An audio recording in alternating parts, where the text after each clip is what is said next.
Hi friends, வணக்கம். நீங்கள் எப்படி இருக்கீங்க? நல்லா இருக்கீங்களா? இன்றைக்கி நம்ம ஒரு டிப்ஸு, சின்னதாக வீட்டில் வச்சுருக்கிற பொருளை வச்சு ஒரு டிப்ஸு செய்ய போகிறோம். காய் சூப்பு செய்ய போகிறோம். இது எப்படின்னு நான் சொல்லித்தரேன். கொஞ்சம் டேஸ்ட்டாக நல்லாயிருக்கும். வாங்க வீடியோக்குள்ளே போகலாம். இது குக்கரை வைக்கிறனால உங்களுக்கு தெரியாது, அதனால் நான் வடை சட்டியில் காயெல்லாம் வணக்கி குக்கரில் ஊற்றிக்கிறேன்.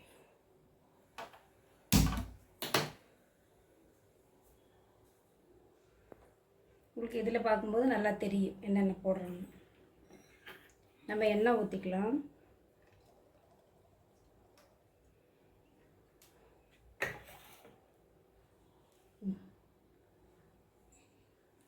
என்ன காய் போடுறதுன்னு சொல்கிறேங்க. கேரட்டு, வீட்டில் ஒன்று ரெண்டு காய் சாப்பாடு மீதியாக இருந்ததுன்னா நம்ம வச்சு என்ன பண்ணணும், சூப்பு போட்டுக்கலாம், டேஸ்ட்டாக இருக்கும்.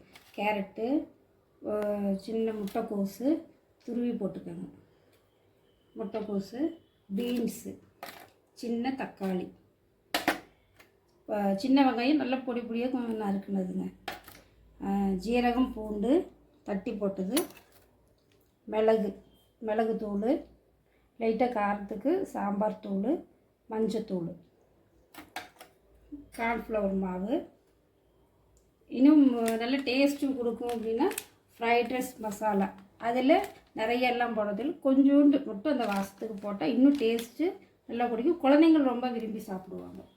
இப்போ நம்ம இது காயில் எப்படி வணக்கிறதுன்னு காட்டுறோம்.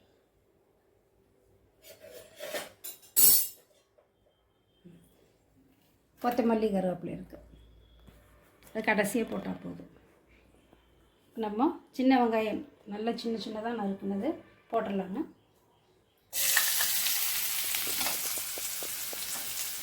எல்லாம் கொஞ்சம் எடுத்தாலுமே நல்ல ஒரு சூப்புக்கு 4 பேர் குடிக்கலாம்.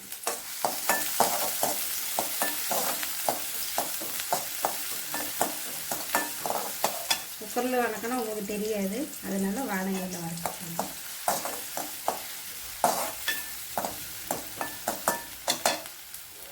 எண்ணெய் இவ்வளோ போதும், ஒரு 2 ஸ்பூன் எண்ணெய் போதும்.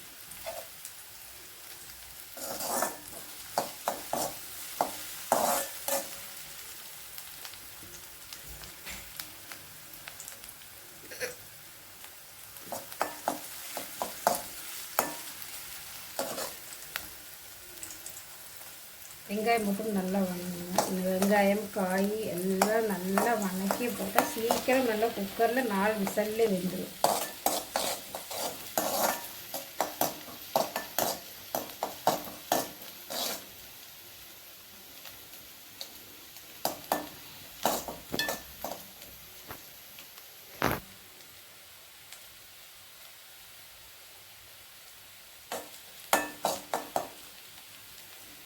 தக்காளி போடலாங்க.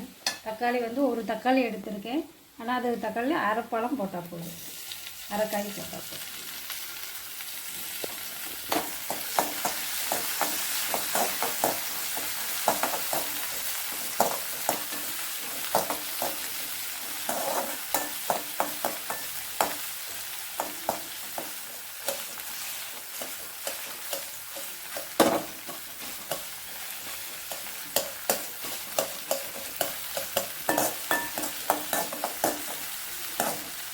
இதில் நம்ம காயெல்லாம் போட்டுக்கலாங்க. கேரட்டு,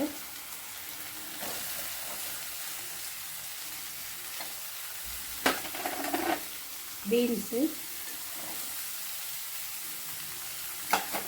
முட்டைக்கோஸு, இல்லை நீங்கள் காலிஃப்ளவர் இருந்தால் கூட சேர்த்துக்கலாம். எல்லா காயும் சத்துக்காங்க. நூல்கோல், முள்ளங்கி, அது சிவப்பு முள்ளங்கி இன்னும் நல்லா உடம்புக்கு சத்து.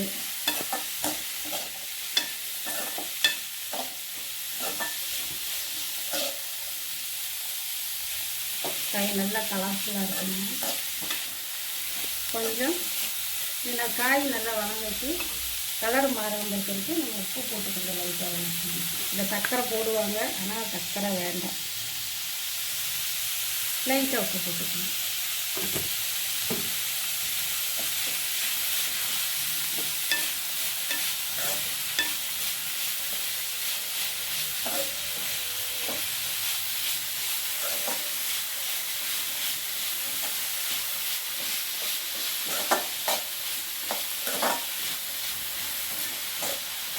நம்ம கடையில் பேக்கெட்டு வாங்கி சூப்பு வைக்கிற மாதிரியே இருக்குங்க. நம்ம இந்த மாதிரி செய்கிறது. உங்களுக்கு ஃப்ரைட் ரைஸ் மசாலா, கார்ன்ஃப்ளவர் மாவு எல்லாம் ஒன்றும் தேவையில்லை. நல்லா நார்மல் சூப்பு தான் நம்ம செஞ்சுக்கலாம். இன்னும் டேஸ்ட்டுக்கு நல்லா குடிக்கணும்னா நம்ம இந்த மாதிரி குழம்பு தந்தா நல்லாயிருக்கும். குடிக்க டேஸ்ட்டாக இருக்கும்.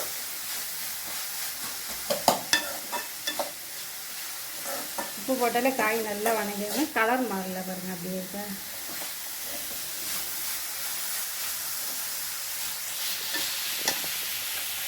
நம்ம ஜீரகம், பூண்டு நல்லா தட்டினது, மிளகு கொஞ்சம் லைட்டாக கலருக்கும் காரத்துக்கும், பச்சை மிளகா வேண்டாம், அது அதனால மஞ்சள் தூள், சாம்பார் தூள் லைட்டாக போட்டுக்கலாம். இதை போட்டு வதக்கிக்கலாம்.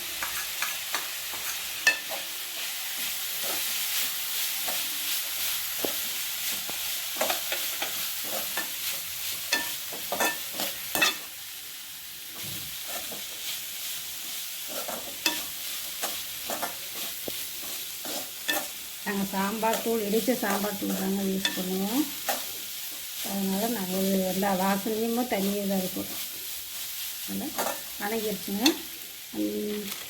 ஃப்ரைட் ரைஸ் மசாலா சொன்னாங்களா, அது ஒரு புளிப்புத்தன்மை, ஒரு நல்ல டேஸ்ட்டுக்கு போடுறோம். நிறைய போட வேண்டாம்,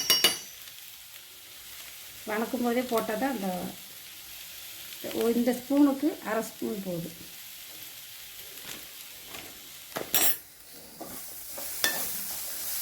நீங்கள் செஞ்சு பாருங்கள், நல்லாயிருக்கும். குழந்தைங்க விரும்பி நல்ல காய் நல்லா மசிச்சு கொடுக்கணுங்க.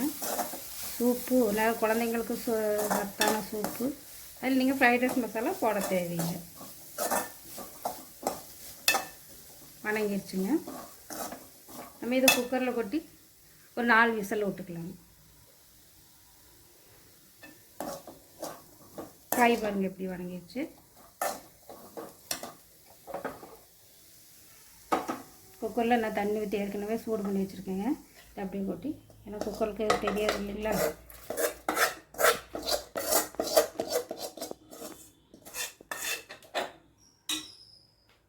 கொஞ்சம் தண்ணி ஊற்றி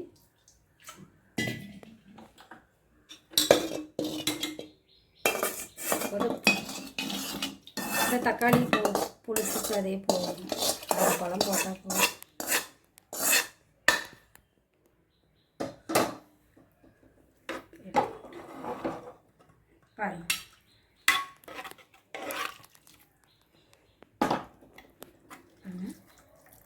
போட்டோம்ங்களா. இதையும் கொஞ்சம் நம்ம தண்ணி வேகிறதுக்கு இன்னும் கொஞ்சம் தண்ணி ஊற்றிக்கலாம். போட்டு உப்பு போட்டுக்கலாங்க. ஏற்கனவே நம்ம காய் வணங்குறதுக்கு உப்பு போட்டுருக்கோம் இல்லைங்களா, அதனால் பார்த்து இவ்வளோ போட்டால் போதும்.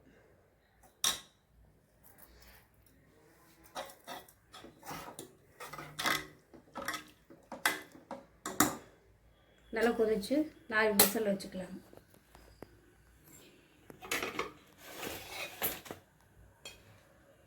குக்கர் போட்டு மூடி 4 விசில் விட்டுருங்க.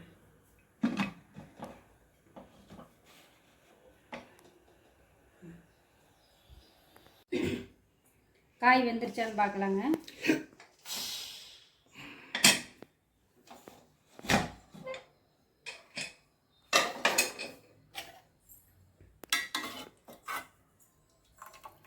காய் நல்லா வெந்துருச்சு.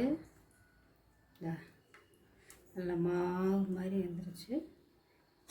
இதை இப்போ நம்ம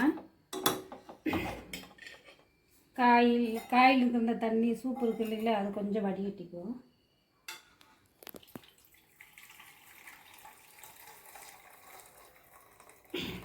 எப்படி மிக்சியில் போட்டு அடிக்கிறதுனா அடிச்சுக்கலாங்க, ஆனால் டேஸ்ட் இருக்காது. நல்லா இந்த மாதிரி வறுத்தெடுத்துக்கணும். வறுத்தெடுத்து நல்லா மசிச்சிடுங்க. மேலே பறிக்காமல் பார்த்துக்கோங்க.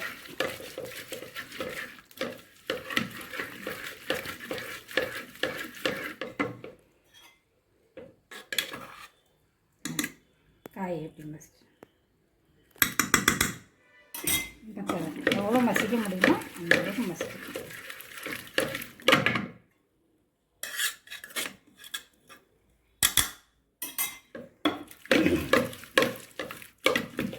மசிச்சுங்க. இந்த சூப்பு இதில் ஊற்றிக்கலாம், குக்கர்லேயே ஊற்றிக்கலாம்.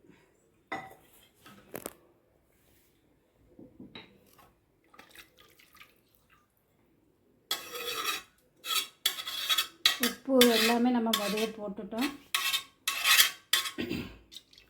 கரெக்டாக 4 பேர் குடிச்சிக்கலாம். 3 பேர் உங்கள் வீட்டில் அளவுக்கு நாங்கள் 3 பேர் தாங்க இருக்குது. எங்களுக்கு கரெக்டான ஜூஸ் தான் இருக்குது. அடுப்பு பற்ற வச்சுக்கலாங்க.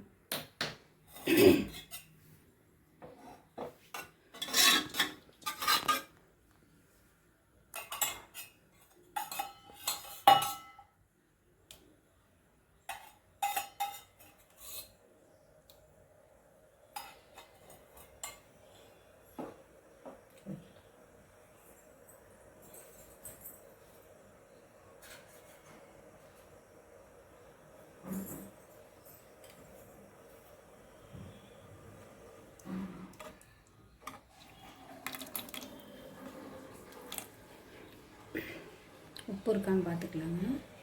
கரெக்டாக இருக்கான்னு பார்த்துக்குவோம்.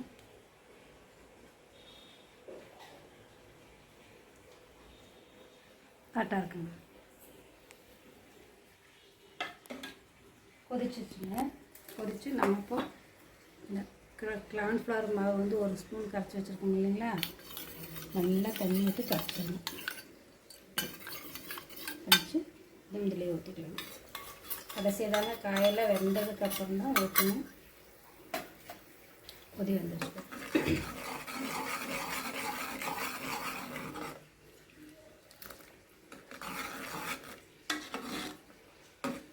மல்லித்தலையும் போட்டுக்கலாம்.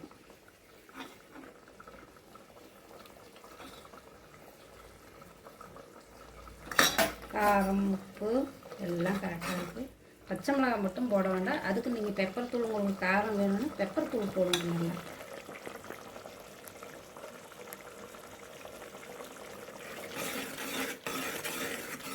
சூப்பு வரும்.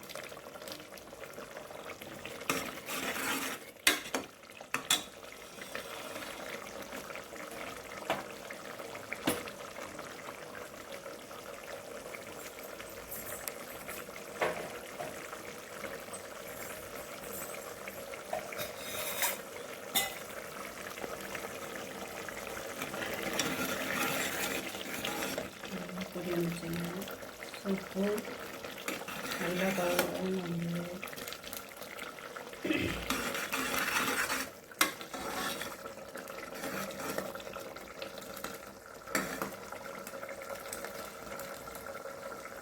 சூப்பர் ரெடி ஆயிடுச்சுங்க. அவ்வளோதான். இந்த கார்ன்ஃப்ளவர் மாவு போட்டு ஒரு 2 நிமிஷம் பொரிச்சு வைக்க போங்க. 2 நிமிஷம் போதும், ரெடி ஆகிடும்.